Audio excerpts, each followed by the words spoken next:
Okay, hello everybody. Thank you so much for your patience. I think we're ready to get started. I'm sorry for the delay, but we've got an amazing crowd here in the room. So yes, thank you for bearing with us. So my name is Claudine Locascio. I'm the Executive Director of Japan America Society of Colorado. And I'm so happy to welcome you all here tonight. Just a little bit about our organization. Japan America Society is a 36-year-old Colorado nonprofit organization dedicated to expanding relationships between Colorado and Japan through business, education, and cultural opportunities. We host a wide variety of events, classes, workshops throughout the year. In 2025, we hosted 81 events. We are a very small but mighty staff. So my program manager, Olivia Dark, and then our office manager, Hiromi Mochizuki, and me. So 81 events is a lot, and that's possible because of our members and volunteers. So as I said, we are a membership organization. Many of our corporate members and board members are here tonight. So if you have questions, please be sure to seek us out afterwards. And in particular, I want to give a huge thanks to our current board chair, Stephanie Garnica, City and County of Denver, Director of Global Engagement. And then some other very important thank yous that I have to do tonight. First and foremost, the Embassy of Japan in Washington, D.C. They have a grant called Japan Currents, and we were lucky enough to be chosen as a recipient of that grant. And we're very grateful that they create these opportunities, and they do this in conjunction with the National Association of Japan America Societies, and you will be hearing from their president, Andy, in just a minute. In addition, our incredible partners at the Colorado Office of Economic Development and International Trade, Caitlin, Dan, and Michelle, you really took this event and brought the connection to the whole idea of quantum connections. You really took it to the next level. We're very, very grateful. And then together with our friends at JETRO, Kajita-san and Sachie-san, thank you so much for all that you've done. And maybe you've noticed, but we are hosting this week, thanks to JETRO and OEDIT, a Japanese business delegation. And so hopefully at the end of tonight's event, you'll have a chance to interact with them as well. Huge thanks to our Consul General, Hiroyuki Okajima, who's here tonight. Thank you for taking the time to be with us. He and his team are great supporters and great partners of Japan America Society. And then finally, I want to thank Taft Law, a corporate member of Japan America Society, represented on our board by James Fukazawa, who is here tonight. James in the back. And we're very grateful for their support and to have that Taft team here in Denver. And now I'd just like to introduce Andy Wailagala from NAJAS to say a few words.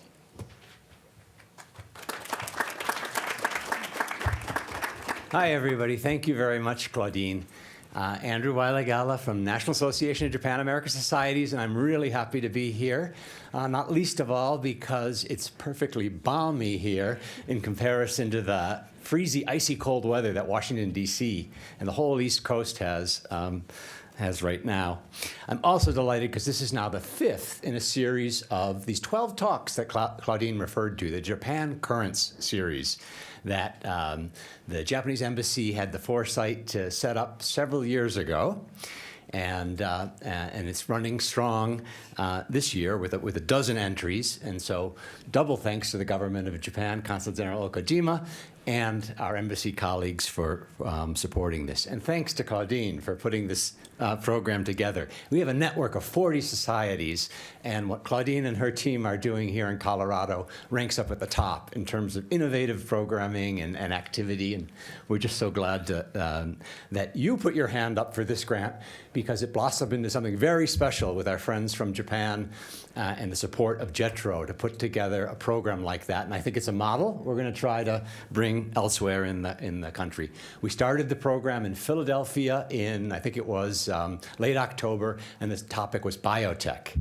And now we seem to be moving westward and further forward on the value chain. Yesterday, I was in Chicago, and we were talking about artificial intelligence. And so now we're here for quantum computing. In about a month's time, it's on to the Bay Area to talk about semiconductors. So it's all falling in line quite logically.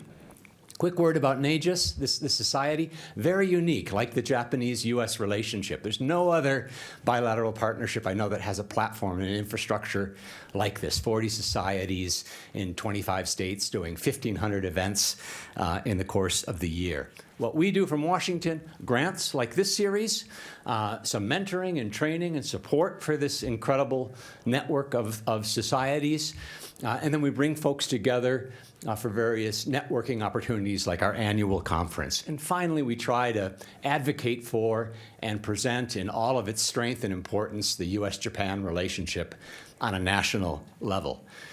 We have a conference coming up in New Orleans in the end of July, 3031, a wonderful time to be toasting in New Orleans. But that would be one place. If somebody's interested in touching our program, please get in touch with Claudine and me, and we can tell you about that. And the final, before I get out of the way to hear this wonderful presentations that are coming, we're also involved in connecting this network of Japan-America societies with the wider ecosystem of people who care about the relationship, the security dimension, the business dimension, the cultural dimension. And we're trying to put together an interactive website. And this would be a wonderful opportunity for folks like you who come together here and now want to keep connecting, to find a calendar, to find profiles, to find where expert speakers are. So keep an eye on that. And also, if you're interested in the project, we need some technical and other support. Love to talk to a brainy crowd like this about that. Thank you very much for letting me take some time and for putting together the wonderful program tonight. Thank you.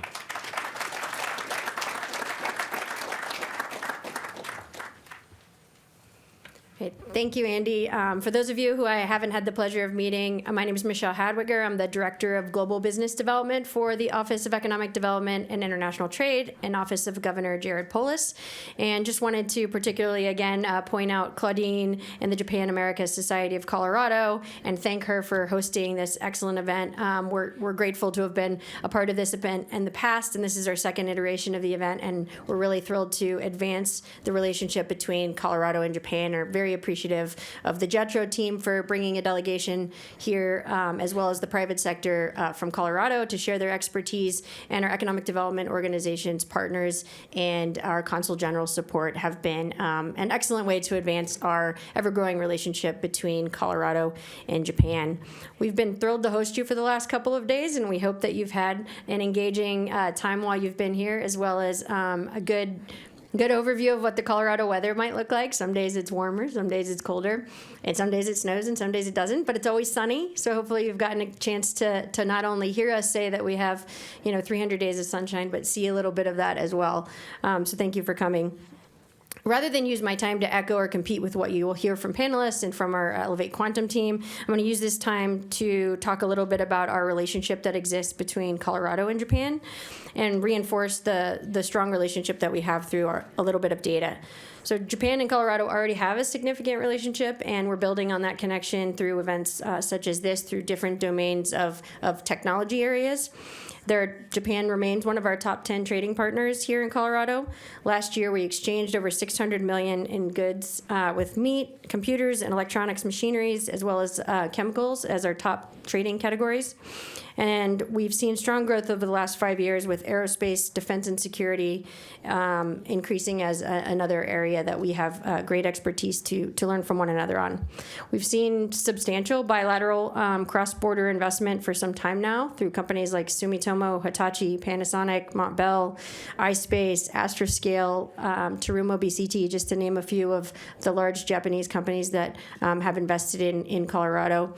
And in total, Japanese companies employ 10,000 workers in the state of Colorado. And many companies like Arrow Electronics, a Fortune 100 electronics company, Coors Tech, Advanced Energy Industries, Ping Identity, Webroot, GSSG Solar, VF Corporation all have a presence in Japan that are Colorado headquartered companies.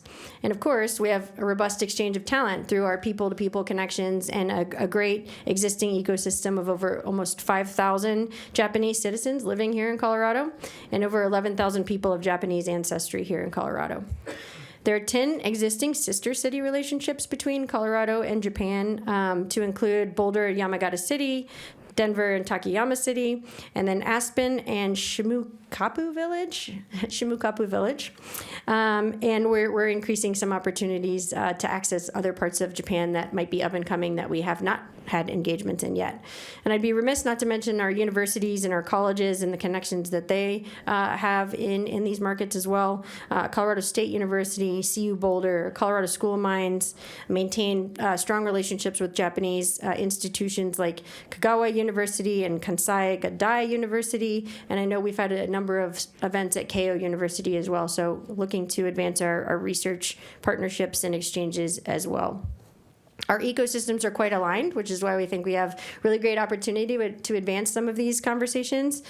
We can't stop now. We're just trying, we've got to keep going and continue to invest in Japan and conversely invite Japan to come to Colorado to hear our story. And it's of vital importance, especially now during uncertain political times, that we increase some of these subnational dialogues and bilateral opportunities for engagement from the state level in order to help advance our mutual goals.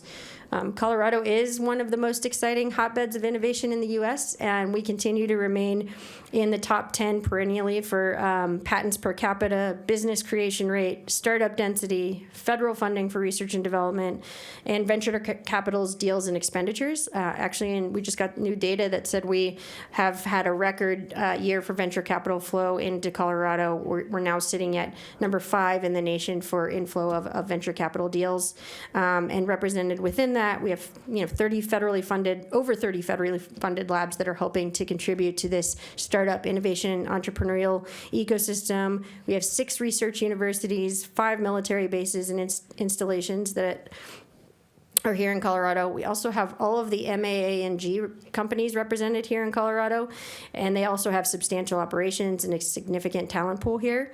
9 renowned defense prime contractors, and we have 18 unicorns. 16 of those are true unicorns, and 2 are decacorns, so valued at over $10 billion or more. So we're seeing that density of unicorns grow here, which is a good signal that our state is not only a great place to start up, but to scale as well. So great news for Colorado. Aerospace, robotics, and instrumentation, semiconductors, photonics, optics, information technology, clean technologies, quantum technologies are just a few of the remarkable industries where we think there's really good alignment between Colorado and Japan. And of course, we're here to talk about quantum, and I'm not, again, going to repeat what you'll hear from our panelists and our excellent experts on quantum, but we do have more Nobel Prizes, more quantum-focused organizations, and more quantum jobs in Colorado than anywhere in the U.S. Likewise, Japan is a global innovation leader and is a top 5 country for research and development investment, and is well known for its complex production activities and array of advanced industries.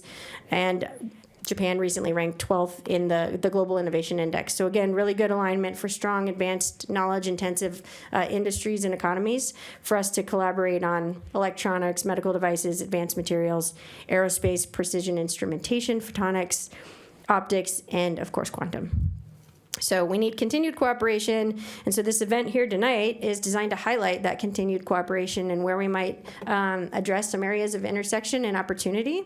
And so JETRO delegation joining us this week is the last step in building some of these connections for us. Our office is also pursuing connections in quantum and other critical and emerging technologies with Japan as well as other international partners. To name a few, we have partnerships with the UK, Australia, Germany, Taiwan, Korea, and other advanced ecosystems where the quantum ecosystem is interested in learning about Colorado and advancing some of the things we're doing here. We've been very active in bilateral engagements in all of these markets, including business, government, research, and the private sector as our partners. And we visited Japan several times over the last 2 years. We took a governor's mission in 2023, which some participants in this room attended with us on that mission, and the dialogue, connections, and projects that have developed since then have been notable. Colorado is open for international cooperation, and although the U.S. posture might not seem like the U.S. is open to investment and or foreign partnerships, Colorado wants to reinforce the fact that we are, and we'd love to continue relationships with our partners internationally and try and advance our goals together. And I will kick it off. I know I spoke really quickly, and I apologize, especially if English is not your first language, but we're running behind on time. So I'll kick it over to Jesse with Elevate Quantum to give a presentation on what our quantum ecosystem looks like from a data perspective. So Jesse?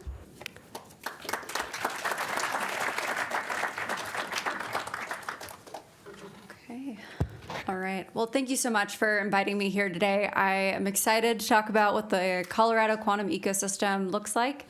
By way of introduction, I think folks met our CEO at Elevate Quantum, but my role at Elevate, I'm the Chief Operating and Financial Officer. So in my role, I oversee our different business units, and as part of that, also overseeing some of our ecosystem work, and have had the pleasure of working with many in the room here today. So, as you heard from Zach, ultimately, the partnership between Colorado, New Mexico, and Wyoming represents the first and only major federal investment in a quantum tech hub in the United States. And so as I talk here today, the data and statistics is ultimately why this region was awarded the designation. So we talk about having the right players in the right place with the right leaders and the right talent. So when we talk about the right players, Colorado represents the #1 state for QEDC leadership, and that is the product of there being over 60 different quantum companies in our state. Part of why we see so much of that are the incredible VC community, funding community that stands around us. Colorado continually ranks in the top 5 for venture capital investment per capita, as well as new business creation. Underpinning all of this, though, really is the leadership that we've had in science, research, and development. Colorado's been home to 4 Nobel Prizes over the last 25 years. And is home to 7 different leading research institutions spanning major R1 universities, Colorado School of Mines, CU Boulder, and many others, CSU, as well as our leading national labs, NIST, among others, and our partnerships within this region that we're able to draw off of. Finally, this last point around talent, again, coming out of this, quantum is still an emerging industry, but our quantum talent here, and this is really speaking to jobs working for companies in the commercial sector. After our last round of surveys in 2025, that number is over 3,600 workers, which when you talk about direct quantum jobs, that's about 20 to 30 times any other hub in the United States. So as we talk about what's important in quantum, Elevate Quantum is focused on commercialization. And part of why we are focused on commercialization is that we are in the right place. When we look at, particularly in this region, where we succeed, this is a graphic, I believe, from 2022, but what it is showing here is that it is regional global leadership across all major applications, quantum sensing, computing, networking. This really shows that this is a pretty diverse ecosystem. We focus not just on the compute piece of it, which is, again, a lot of where news tends to focus, but we are a major leader in enabling hardware. We are a major leader in quantum sensing. We'll talk here in a little bit about some of the applications in sensing that we particularly stand out on, but it is all of these groups together that make this such a dynamic ecosystem. So I can't fit everybody on a slide here. There are many, many companies in our ecosystem that are important, but this starts to show just some of the diversity that we have of different applications, folks that are working on networking, compute. We have strong presence across different applications in sensing. We'll hear from Longpath a little bit later today. We have folks working on the next quantum internet. We have folks, we have 2 major leading cryogenic manufacturers here in our state. But this is just a small piece of it. When we look at how this spans across our different companies here, we again, have got presence pretty significantly. So I actually, now that I'm looking at the slide, I'm realizing this is a little bit out of date. Since we created this slide here, we've actually surpassed 60 companies here in Colorado, with a number of new startups that have spun out over the last 12 months. But again, this just goes to show that we have an incredible presence across the enabling hardware, quantum sensing, algorithms, qubit building, communications, and our post-quantum cryptography that sometimes comes out of not. There are, in fact, others that fall into that category. But as we can see here, a lot of our companies are pretty multidisciplinary. I actually just came from visiting our friends at Capella Space that are now part of IonQ's infrastructure team. And as you look at some of just the focus here in our region, and you hear their mission as well as others we'll hear from today, it is really how do we think about quantum a lot more comprehensively and think about the interconnections between these different technologies. So as we talk about some of the areas that Colorado is particularly strong in, one of the conversations you can't get away from is really Colorado's leadership in position navigating and timing applications. There was in a CNAS think tank article that came out last year, they went and looked at frequently cited publications globally. And as we look at Colorado, we have both the first and second major research organizations in this space. And ultimately what that is translated into is a strong presence of the top 20 U.S. headquartered companies. Over half of them have presence here in our state. And again, just because it's been a busy 12 months, we actually now Frequency Electronics also has a presence here as well. So because, again, all of the research and workforce and these different assets, we've been able to really grow, as well as also drawing on some of the other major industries. Having defense, having space, really being major industries in the state is part of why we have seen so much of this really take off and thrive. So talking a little bit about the data here of our companies. So it is always a little bit in our quantum world, what we qualify as medium and large is probably a little bit different than other major industries. But as we break down those over 60 companies that are working in quantum technologies, we do have a few that fall into these larger corporates of major partners that have moved into the quantum sensing space, Lockheed Martin, Acceletos, among others. We do have a contingent there. But we have this really long tail of startup companies. And so as we talk about commercialization, Elevate is really focused on that over half of our companies with under 30 employees and figuring out how we really help accelerate market penetration and access.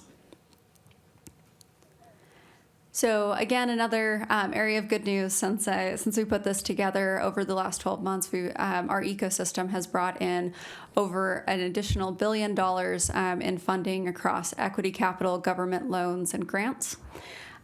So we have, over the last 3 years as an ecosystem, brought in just shy of $2 billion in funding, not including international partner commitments that represent an additional $1 billion. So all of this, I always want to bring this back a little bit to some of our workforce piece of this. This is a big part when we talk about commercialization, we talk about scale. This is one of the major areas that we are focused on. And I think some of the things that are unique about our workforce ecosystem, as we go out and survey, over half of the jobs here in Colorado are not actually represented by advanced degrees. So 53% of those represent master's, undergraduate, associate's level education. And when we look at that enabling hardware, so the components going into that are cryogenic manufacturers, some of our companies that are developing the next generation of lasers, that's closer to 80% in our enabling hardware that don't have advanced degrees. When we survey and talk to our companies, the technician workforce is expected to almost double over the next 5 years. And so as we think about what that means, that is a rapidly changing shift in the composition of our quantum companies, and part of what we are focused on here in our region with really strong community college assets is getting ready to train folks that can work hand in hand in the labs with our scientists. So part of what we do here as well in our ecosystem. We have a workforce collaborative representing over 140 different organizations that are helping us accelerate our workforce goals.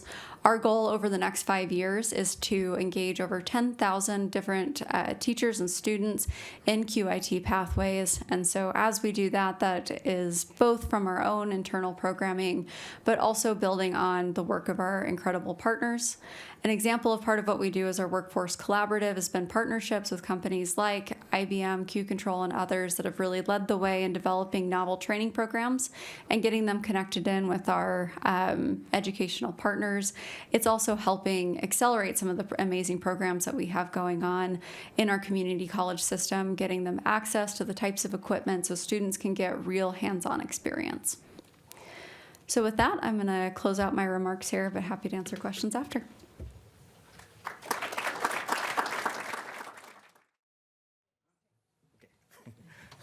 Hello, I'm Hiro Mori. I'm from the QStar.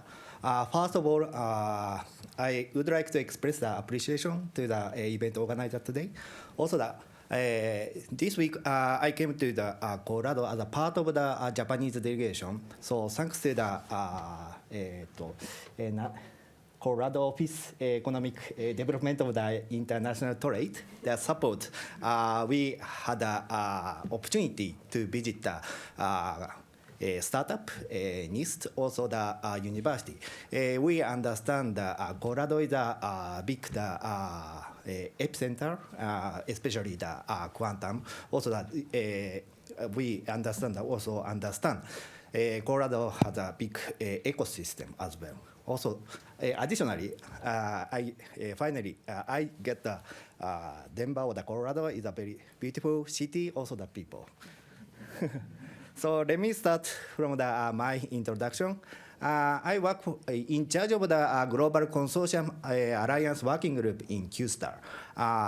Also, I have another hat. I work for Toshiba as well. Toshiba is a Japanese industrial conglomerate. I'm initiated open innovation activity in Toshiba to engage the external innovative partner with our Toshiba business unit. Today, I'm here as a representative of the QStar. So, quantum used to be the academic topic, but 2019, since Google announced the quantum supremacy, all over the country, also the corporation, also the institute, recognize quantum has a big impact. Many organizations, the consortium related to quantum has been established.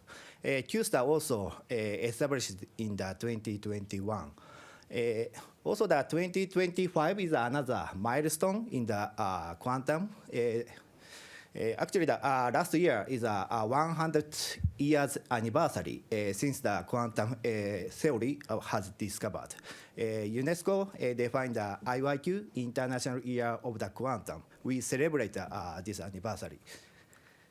Then consequently, Great Seven country issued a statement. It's a common vision for the future of the quantum technology. Great Seven recognize the importance of the quantum technology. It's not a futuristic topic yet. Quantum is started already now. But I would like to emphasize no single nation, also the states, cannot can build a quantum ecosystem alone. Collaboration, international collaboration is very, very important to create this kind of ecosystem, internal ecosystem, also the supply chain, or etc. Next, let me explain the Japan's quantum strategy. 2021, Japan's Cabinet Office issued our quantum strategy. I would like to highlight one goal. It's a 10 million quantum technology user in Japan by 2030. At that time, some people argue it's too ambitious, but we don't think so. we put a lot of the effort to achieve this goal. 1 million quantum user mean about 10% of the Japanese population. 10% is a kind of the threshold to such kind of use cases. Also, the application will be expand exponentially, like internet or the AI. So, also the user doesn't care the technology behind it. For example, I have a daughter. She uses ChatGPT, but they don't care the NVIDIA GPU is running behind it. So 2030, we may take a medicine which discovered by a quantum computer. We may send an email via the quantum internet. Also, that we may use some mobile application with quantum sensor. We are trying to achieve such kind of world. Also, the last year, November, current Takaichi administration identified the 17 strategic sector as a Japan's growth strategy. Number 3 is the quantum technology, of course. Then let me talk about QSTAR. QSTAR is a Japanese quantum consortium. The purpose is to create an industry, commercialize the quantum technology as the same as elevate quantum.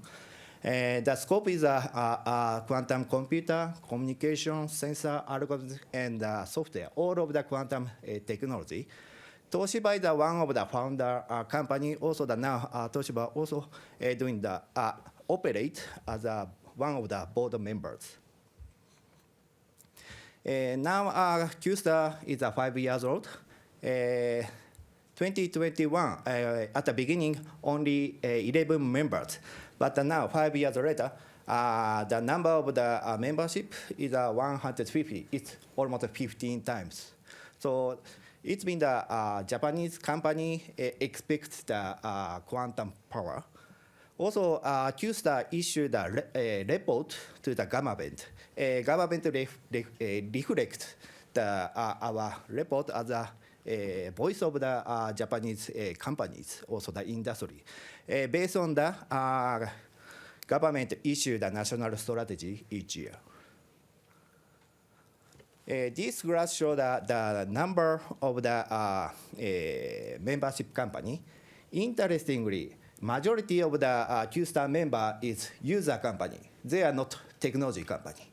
It means that user company doesn't have the quantum technology, but they expect to use the quantum technology to solve the issue which cannot solve current classical computer.